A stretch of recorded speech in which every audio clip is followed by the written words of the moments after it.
Do haunted houses actually exist? I know in the MLS we don't have to disclose whether they exist or not. I had a house that I had listed and it sold very quickly. The buyer, however, he had talked to a neighbor or had discovered along the way that this particular house, unbeknownst to me, had actually been on one of those ghost hunting national video or national TV series. And so he found out about that and it just weirded him out. And so he got out of the contract really quickly and he was being absolutely crazy. Anyway, that happened. And now what? I tried selling it a few more times, but people would find out about it. And so I went full on and I talked to the sellers, and with their permission, I said, this house might be haunted.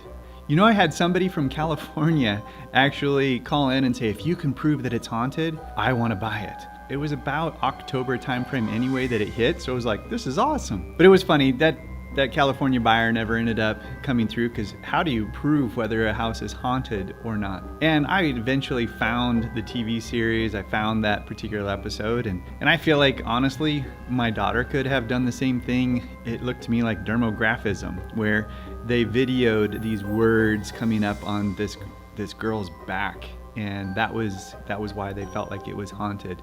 And like if you scratch your arm a little bit, just bring your fingernail down like that, it can turn red and puffy. You've probably seen that happen on different people.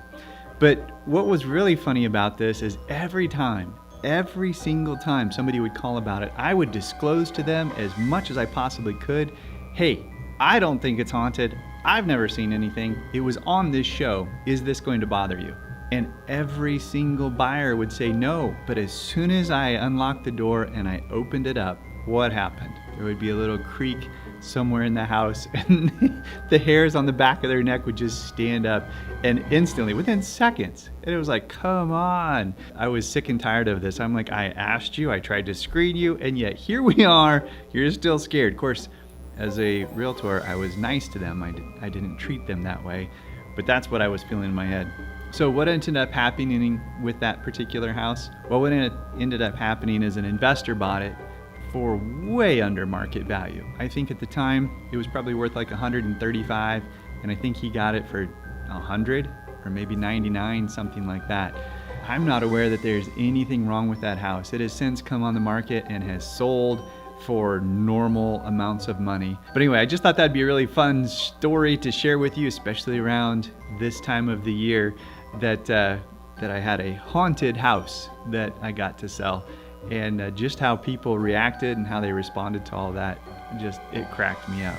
So I hope you found this funny too, and feel free to share it with other people who might have a haunted house and see how that goes.